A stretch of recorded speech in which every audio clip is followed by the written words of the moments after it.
નમસ્કાર ગુજરાત, આજના તાજા સમાચારની અંદર હવામાન વિભાગની નવી આગાહી, ખેડૂતોને 50,000 રૂપિયાની સહાય, મફત ગેસ સિલિન્ડર, સોનાના ભાવમાં વધારો જોવા મળ્યો, ખેડૂતોની વધશે આવક. આજના સૌથી મોટા ખેડૂત સમાચાર, એલપીજીમાં 100 રૂપિયાનો ઘટાડો. ખેડૂતો માટે ખુશ ખબર, 80,000 યુવાનોને મળશે નોકરી, રોબોટ કરશે ખેતરમાં કામ, પાકના વળતર અંગે માંગ, સીએનજી ભાવ ઘટ્યા છે, ગામડાઓને મોટી ચેતવણી, સિમ કાર્ડ મોટો નિર્ણય, સરકાર ખેડૂતો માટે લાવી છે આ મોટી યોજના અને કોંગ્રેસની મોટી જાહેરાત.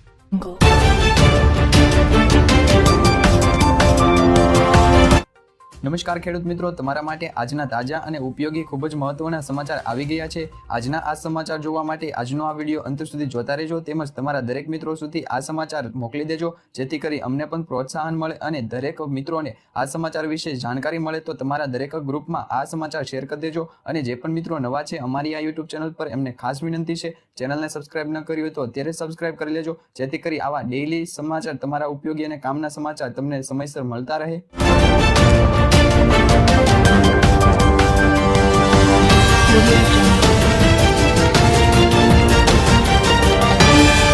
મિત્રો, કોંગ્રેસની મોટી જાહેરાત. મિત્રો, કોંગ્રેસે લોકસભાની ચૂંટણી માટે એક અભિયાન શરૂ કરી દીધું છે. સૂત્રના જણાવ્યા અનુસાર કોંગ્રેસ અભિયાનમાં યુવાનો, મહિલાઓ, ખેડૂતો અને ગરીબ ઉપર ધ્યાન કેન્દ્રિત કરવામાં આવશે. જેમાં મિત્રો ₹400માં ગેસ સિલિન્ડર અને અગ્નિવીરની ભરતી બંધ કરીને જૂની ભરતી શરૂ કરવી અને રેલવેના ભાડામાં ઘટાડો કરવામાં આવે, તેમજ બેરોજગારી ભથ્થામાં વધારો કરવા, તેમજ મહિલાઓને ₹1,500ની માસિક સહાય સહિતના અનેક વચનો આપી શકે છે. સરકાર દ્વારા ખેડૂતો માટે લાવી છે મોટી યોજના. દેશમાં ખેડૂતો માટે સૌથી વધુ લોકપ્રિય કેસીસી લોન બાદ કેન્દ્ર સરકાર હવે બીજી મોટી યોજના લઈને આવ્યું છે. તેનું નામ ઈ-કિસાન ઉપજ નિધિ છે. તે વેરહાઉસમાં રખાયેલી ખેડૂતોની ઉપજ પર ઉપલબ્ધ રહેશે. કેન્દ્રીય મંત્રી પિયુષ ગોયલે કહ્યું છે કે આ લોન યોજના હેઠળ ખેડૂતોને કોઈ પણ ગેરંટી વગર સરળતાથી 7% વ્યાજ દરે લોન મળશે. જો ખેડૂતોએ કોઈ પણ લોન લીધી હોય તો તે પણ વેરહાઉસ દ્વારા આપવામાં આવેલી રસીદના આધારે આ લોન લઈ શકશે. આજના સમાચારની શરૂઆત કરીએ તો એલપીજી ગેસ સિલિન્ડરમાં 100 રૂપિયાનો ઘટાડો થયો છે.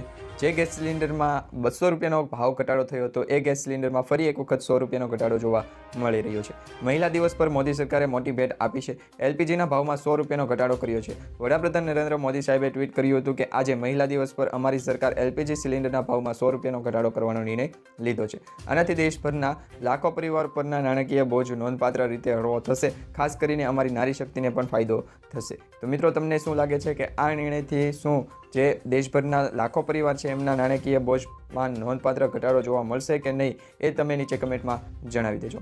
ત્યારબાદ મિત્રો, આજના સૌથી મોટા ખેડૂત અંગેના સમાચાર, જેમાં અમરેલી જિલ્લામાં મોટાભાગના ખેડૂતો દ્વારા કપાસ, મગફળી, સોયાબીન, ઘઉં, ચણા તેમજ તલ, સફેદ અને કાળા તલનું વાવેતર કરવામાં આવ્યું હતું. સાવરકુંડલા યાર્ડમાં પણ મોટી મગફળીના ₹1297 ભાવ રહ્યો હતો. તો સાવરકુંડલા માર્કેટિંગ યાર્ડમાં કપાસનો ભાવ ₹1,400 થી ₹1,630 સુધી નોંધાયો હતો, જ્યારે કપાસની 1,550 મણની આવક નોંધાઈ છે. આ સિવાય સાવરકુંડલા યાર્ડમાં ચણાની જણસની છે એમની પણ હરાજી કરવામાં આવી હતી. ચણાનો ભાવ ₹1,030 થી લઈને ₹1,144 પણ બોલાયો હતો. ત્યારબાદ મિત્રો, ખેડૂતોની આવક વધશે. સરકારે ભારતમાંથી ડુંગળીની નિકાસ કરવાની મંજૂરી આપી દીધી છે. હવે દેશભરમાં ભૂટાન, મોરેશિયમ અને બહેરિયન જેવા પડોશી દેશોમાં ડુંગળીની નિકાસ કરવામાં આવશે. ડુંગળીની ખેતી સાથે સંકળાયેલ ખેડૂતો લાંબા સમયથી આની માંગ કરી રહ્યા હતા. રિપોર્ટ અનુસાર 4750 ટનથી ડુંગળી છે દેશની બહાર જશે. ગયા અઠવાડિયે જ ભારત, સંયુક્ત આરબ અમીરાત, યુએઈએ અને બાંગ્લાદેશમાં કુલ 64,400 ટન ડુંગળીની નિકાસ કરવાની પરવાનગી આપી હતી. આથી મિત્રો, હવે ખેડૂતો દ્વારા ડુંગળીનું વધુ ઉત્પાદન છે એ શરૂ કરી દેવામાં આવ્યું છે. સોનાના ભાવમાં પણ વધારો. મિત્રો, સોનાના ભાવ પહેલીવાર 65,000ને પાર ગયા છે. 10 ગ્રામની કિંમત 65,049 રૂપિયા થઈ ગઈ છે. તે જ સમયે આજે ચાંદીના ભાવ પણ વધ્યા છે. તેમાં ₹411 વધીને ચાંદીનો ભાવ છે એ 72,121 રૂપિયા થઈ ગયો છે. વર્ષના અંત સુધીમાં સોનું 67,000 સુધી પહોંચવાની શક્યતા દેખાઈ રહી છે. પણ મિત્રો, સોનાના ભાવમાં વધારો આટલા માટે આવ્યો છે કે 2024માં વિશ્વ મંદીનો ભય દેખાઈ રહ્યો છે. તેમજ લગ્નની સિઝનને કારણે સોનાની માંગ વધી છે. તેમજ મિત્રો, વિશ્વભરની સેન્ટ્રલ બેન્કો દ્વારા પણ જે છે એ નોંધપાત્ર વધારો કરવામાં આવી રહ્યો છે, જેના કારણે સોનાના ભાવમાં વધારો જોવા મળી રહ્યો છે. મિત્રો, મફત ગેસ સિલિન્ડર યોજના. તો મોદી સરકાર જે 75 લાખ નવા ગેસ કનેક્શન આપવાનો નિર્ણય કર્યો છે કે જેથી જે લોકોએ અગાઉ ફોર્મ ભર્યા હતા એ લોકોને હવે 5 કિલોના 2 સિલિન્ડર તેમજ 14.2 કિલોનો 1 સિલિન્ડર અને ગેસનો ચૂલો, લાઇટર અને રેગ્યુલેટર વગેરે સામાન આપવાનું શરૂ થઈ ગયું છે. તેમજ નવા ઉજ્જવલા યોજના અંતર્ગતના જે ફોર્મ છે એ પણ શરૂ થઈ ગયા છે. આથી જે પણ મિત્રો પ્રધાનમંત્રી ઉજ્જવલા યોજનાનો લાભ લેવા માંગે છે અને આ ગેસ સિલિન્ડર, ચૂલો, લાઇટર વગેરે જેવી વસ્તુઓ મફતમાં ખરીદવા માંગે છે તો એમના માટે આ યોજના છે ફરી શરૂ મૂકવામાં આવી છે. મિત્રો ખેડૂતોને 50,000 રૂપિયાની સહાય. મિત્રો પ્રધાનમંત્રી સ્વનિધિ યોજના છે એવી કે જેમાં હવે ડિસેમ્બર 2024 સુધીમાં લંબાવવામાં આવી છે. અગાઉ મિત્રો તેની છેલ્લી તારીખ 31 માર્ચ 2023 હતી, પરંતુ આ યોજના હેઠળ નાના વેપારીઓ અને સ્ટ્રીટ વેન્ડર્સને લોન આપવામાં આવે છે. જેમાં નાણાં મંત્રાલયે ટ્વીટ ઉપર માહિતી આપી હતી કે જો કોઈ પણ શહેરી લોકો એટલે કે મજૂર કે કોઈ પણ નાગરિકને કરિયાણાની દુકાન અથવા તો ફૂટ વેચવાની દુકાન કરવા માંગતા હો તો એવા દરેક લોકોને સહાય મળે એ આપવા માટે આ યોજનાને લંબાવવામાં આવી છે. હવામાન વિભાગની પણ નવી આગાહી સામે આવી છે. હવામાન વિભાગની નવી આગાહી મુજબ આવનારા દિવસોમાં ગરમીમાં વધારો થઈ શકે છે. લઘુત્તમ તાપમાનમાં 3 ડિગ્રી અને મહત્તમ તાપમાનમાં 3 દિવસ પછી 2-3 ડિગ્રી વધારો જોવા મળશે. ઉત્તર દક્ષિણ દરિયાઈ વિસ્તારમાં 15થી 20 કિલોમીટરની ઝડપે પવન ફૂંકાઈ શકે છે. આવનારા 5 દિવસ વાતાવરણ સૂકું રહેશે. બીજી તરફ અંબાલાલ પટેલે આગાહી કરી છે કે 8થી 11 માર્ચ દરમિયાન વાતાવરણમાં પલટો આવી શકે છે અને આ દરમિયાન રાજ્યમાં કમોસમી વરસાદ પડી શકે છે.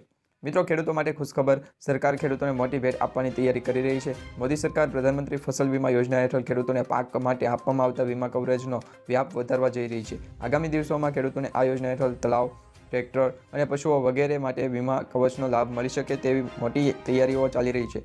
મોદી સરકાર આ માટે 30,000 કરોડ રૂપિયાની જોગવાઈ પણ કરી શકે છે. તો આવનારા દિવસોમાં તમને વધારે સમાચાર આ ચેનલના માધ્યમથી મળી જશે. 80,000 યુવાનોને મળશે નોકરી. તો મિત્રો 80,000 યુવાનોને મળશે નોકરી. કેન્દ્રીય કેબિનેટ દ્વારા મંજૂરી મળ્યા પછી 3 ચીપ પ્લાન્ટનો શિલાન્યાસ 2 અઠવાડિયાથી ઓછા સમયમાં કરવામાં આવશે, જે 20,000 નોકરીઓની સીધી રોજગારી અને લગભગ 60,000 નોકરીઓની સર્જન કરવામાં આવશે.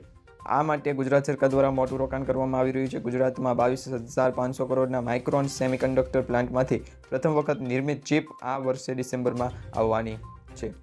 રોબોટ કરશે ખેતરમાં કામ. મિત્રો હવે ખેડૂતોની જગ્યાએ રોબોટ પણ ખેતરમાં કામ કરશે. મિત્રો એઆઈ, આર્ટિફિશિયલ ઇન્ટેલિજન્સ અને રોબોટિક્સ વચ્ચે ઘણી વાતો ચાલી રહી છે. તેમજ અત્યારે એઆઈ મોટા પાયે ક્રાંતિ લાવે છે. એક રોબોટ પણ ખેતરમાં કામ કરે છે. આનો નમૂનો અત્યારે ઇન્ટરનેટ પર ઉપર દેખાવા લાગ્યો છે. મિત્રો આ અઠવાડિયે આ વિડીયો છે એ લાઈવ જે છે એ વાયરલ થયો હતો, જેમાં અત્યાર સુધીમાં ઘણા લોકો દ્વારા જોવામાં પણ આવ્યો છે અને શેર પણ કરવામાં આવ્યો છે. અને કેટલાક લોકો એવું પણ કહે છે કે ભવિષ્યનો ખતરો છે એ સામે આવી રહ્યો છે. કારણ કે મિત્રો આને ખતરો આટલા માટે કીધો છે, જો મિત્રો આવું ભવિષ્યમાં જોવા મળશે તો કેટલાક ખેડૂતો છે એ પોતાની જે રોજીરોટી છે એ ગુમાવી દેશે. ત્યારબાદ મિત્રો પાકના વળતર અંગે માંગ. ખેડૂતોના સંગઠનો પણ સરકાર સામે વિવિધ માંગોની સાથે મેદાનમાં ઉતરી ગયા છે. ભારતીય કિસાન સંઘ દ્વારા તાજેતરમાં થયેલા માવઠાને કારણે કેટલાક વિસ્તારમાં ખેડૂતોને નુકસાન થયું. એનું વહેલી તકે વળતર ચૂકવવા માટે ભૂતકાળમાં પણ કૃષિ માંગ પૂરી થાય એવું કહ્યું હતું, પણ હવે તેના પાક વીમાના પ્રશ્નો હજુ સુધી મળ્યા નથી. તેથી હવે તાત્કાલિક વળતર આપવા માટે માંગણી કરાઈ છે. એટલે કે મિત્રો અત્યારે જે કાંઈ પણ નુકસાન માવઠાના કારણે થયું છે એનું યોગ્ય વળતર ખેડૂતોને આપવામાં આવ્યું નથી. સીએનજી ભાવમાં ઘટાડો જોવા મળ્યો છે. ચૂંટણી પંચ આ મહિનામાં ગમે ત્યારે દેશમાં લોકસભા ચૂંટણીની તારીખ જાહેર કરી શકે છે. આ દરમિયાન લોકો માટે રાહતના સમાચાર આવ્યા છે કે સીએનજીના ભાવમાં પ્રતિ કિલો 2.5 રૂપિયાના સુધીનો ઘટાડો થયો છે. મોંઘવારીના જમાનામાં સીએનજીના ભાવમાં થયેલા આ ઘટાડાથી લોકોને મોટી રાહત મળવાની આશા છે. ગામડાઓને મોટી ચેતવણી. ગૌચર જમીન પર દબાણને લઈને વિકાસ કમિશનરનું કડક વલણ. વિકાસ કમિશનર દ્વારા રાજ્યમાં તમામ ડીડીઓને પત્ર લખી સૂચન કર્યું છે કે ગ્રામ પંચાયત સ્તરે ગૌચરના દબાણ દૂર કરવા તેમજ ગ્રામ સભા અને પંચાયતની મિટિંગમાં વિસ્તૃત ચર્ચા કરવી તેમજ દબાણ રજિસ્ટરમાં દબાણની નોંધણી કરવી. જે કર્યા બાદ દબાણ દૂર કરવા સાથે નિયમાનુસાર દંડ કરવાની કાર્યવાહી હાથ ધરવી.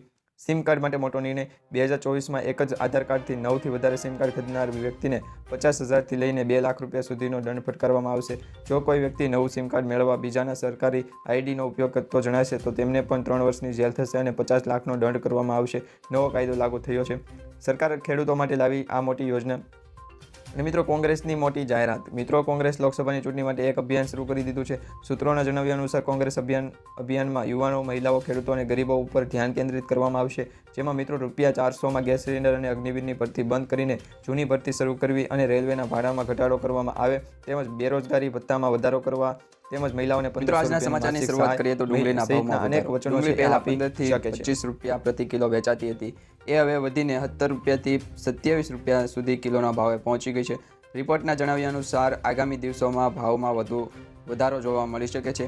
આંકડાઓની વાત કરીએ તો માર્કેટિંગ યાર્ડમાં અંદાજે 70થી 80 ટ્રક ડુંગળીના માર્કેટમાં આવે છે અને ત્યારબાદ અહીંથી ડુંગળી છૂટક બજારમાં જાય છે. પણ જો આવક ઘટશે તો ડુંગળીના ભાવમાં વધારો જોવા મળી શકે છે. એટલે કે છૂટક ભાવમાં છે એ વધારો જોવા મળી શકે છે.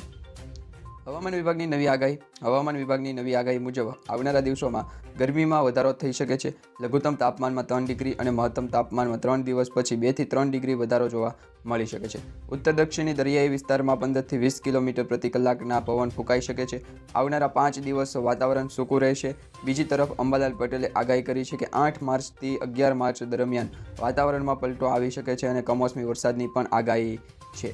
ત્યારબાદ મિત્રો ખેડૂતો માટે મોટી ખુશખબર. ખેડૂતોના ખેતરોમાંથી પસાર થતી ટ્રાન્સમિશન લાઇન તેમજ ટ્રાન્સમિશન ટાવર ઊભા કરતા સમયે જમીન, પાક, ફળાકું, ઝાડને થતા નુકસાન સામે સરકાર દ્વારા આપવામાં આવતા વળતરના દરમાં વધારો કરવામાં આવ્યો છે. જે તે સમયમાં અને સ્થળના સરકારના પ્રવર્તમાન ઓનલાઈન જંત્રી દરોના 200% લેખે ગણતરી કરીને વળતર ચૂકવવામાં આવશે. જેમાં રાજ્ય સરકાર દ્વારા જંત્રીમાં જો કોઈ સુધારો કરવામાં ન આવે તો વાર્ષિક 10% લેખે વધારો કરવામાં આવશે. એટલે કે ખેડૂતોએ હવે છે એ મૂંઝાવાની જરૂર નથી. એમના પડખે હવે ગુજરાત રાજ્ય સરકાર છે એ ઊભી રહે છે. મિત્રો, પાક વીમામાં રાહત મળશે. સીએમ ભૂપેન્દ્ર પટેલ સાહેબની અધ્યક્ષતામાં મળશે કેબિનેટ બેઠક અને આ મહત્વનો નિર્ણય લેવામાં આવ્યો છે કે કમોસમી વરસાદ અને ખેડૂતોના પાકને નુકસાનનું વળતર આપવા માટે મહત્વના નિર્ણય લેવાશે. તેમજ ખેડૂતોને તેના પાકની ખરીદીમાં પણ ટેકાના ભાવ છે એ આપવામાં આવે છે. અને સીએમનું એવું કહેવું છે કે ગુજરાતના દરેક ખેડૂતોને પાક વીમામાં રાહત મળે છે અને આ રાહત છે એ આપવામાં પણ આવશે કે જેથી કરી ખેડૂતોને તેનું વળતર પણ મળી શકે. ત્યારબાદ મિત્રો કે સરકાર દ્વારા ખેડૂતો માટે લાવી છે મોટી ભેટ અને યોજના. દેશમાં ખેડૂતો માટે સૌથી વધુ લોકપ્રિય કેસીસી લોન બાદ હવે બીજી મોટી યોજના લઈને આવ્યું છે. તેનું નામ ઈ-કિસાન ઉપજ નિધિ છે. તે વેરહાઉસમાં રખાયેલી ખેડૂતોની ઉપજ પર ઉપલબ્ધ રહેશે. કેન્દ્રીય મંત્રી પિયુષ ગોયલે કહ્યું છે કે આ લોન યોજના હેઠળ ખેડૂતોને કોઈપણ ગેરંટી વગર સરળતાથી 7% વ્યાજદરે લોન મળશે. જે ખેડૂતોએ કોઈ લોન લીધી હોય તો તે પણ વેરહાઉસ દ્વારા આપવામાં આવેલી રસીદના આધારે આ લોન લઈ શકશે. હવે મિત્રો, કેસર કેરીના શ્રી ગણેશ થઈ ગયા છે. ગુજરાતના પોરબંદર માર્કેટિંગ યાર્ડમાં સિઝનની પ્રથમ કેસર કેરી આવી ગઈ છે. સામાન્ય રીતે ઉનાળાની સિઝનની શરૂઆત થયા બાદ કેરીનો સ્વાદ ચાખવા મળતો હોય છે, પરંતુ ઋતુચક્રમાં આવેલા પરિવર્તનોને કારણે હવે કેરીના પાકની સિઝનમાં પણ ફેરફાર થયો છે. ગયા નવેમ્બરમાં પોરબંદરના માર્કેટિંગ યાર્ડમાં કેસર કેરી આવી હતી, જેનો ભાવ ઊંચો બોલાયો હતો. હાલમાં સિઝનની પહેલાં જ અહીં જાંબુવતી ફાર્મ ખાતેથી 45 કિલો કેરી આવી છે, જેનો પ્રતિ કિલો ભાવ છે 401 રૂપિયા બોલાયો છે. તો મિત્રો, તમે જાણી શકો છો કે મણનો ભાવ શું હશે.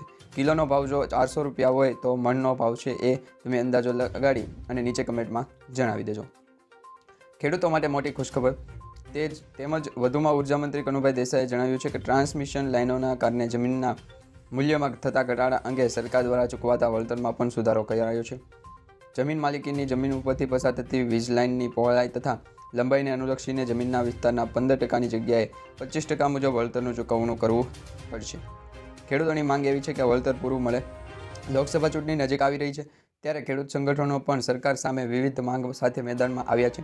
ભારતીય કિસાન સંઘ દ્વારા તાજેતરમાં થયેલા માવઠાના કારણે કેટલાક વિસ્તારમાં ખેડૂતોને નુકસાન થયું છે. તેના વહેલી તકે સર્વે કરી અને વળતર ચૂકવવા ભૂતકાળમાં પણ કૃષિ મંત્રી દ્વારા છે એ સરકારને રજૂઆત કરવામાં આવી હતી અને સરકાર દ્વારા વળતર ચૂકવવામાં આવ્યું હતું. કૃષિમાં જંગી નુકસાન થયું હોય તેના પાક વીમાના પ્રશ્ન હજુ સુધી મળ્યા નથી. તે તાત્કાલિક આપવામાં આવે તે માટે પણ માંગણી છે એ કરવામાં આવી રહી છે. સરકાર દ્વારા ખેડૂતોના પાક નુકસાનને જે કુદરતી આફતો સામે થતું નુકસાનમાં વળતર છે એ થોડું ઘણું સરકાર દ્વારા આપવામાં આવે છે, પરંતુ ખેડૂતોની એવી માંગ છે કે પૂરેપૂરું વળતર મળવું જોઈએ. મિત્રો, આજના સૌથી મોટા ખેડૂત સમાચાર. અમરેલી જિલ્લામાં મોટાભાગના ખેડૂતો દ્વારા કપાસ, મગફળી, સોયાબીન, ઘઉં, ચણા તેમજ તલ સફેદ અને કાળાનું વાવેતર કરવામાં આવ્યું હતું. અમરેલી યાર્ડમાં મોટી મગફળીના 1416 રૂપિયા ભાવ રહ્યો હતો.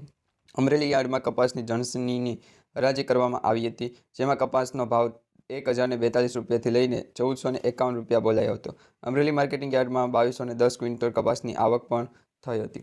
ત્યારબાદ મિત્રો, માર્ચ મહિનામાં નવા સમાચાર, નવા નિયમો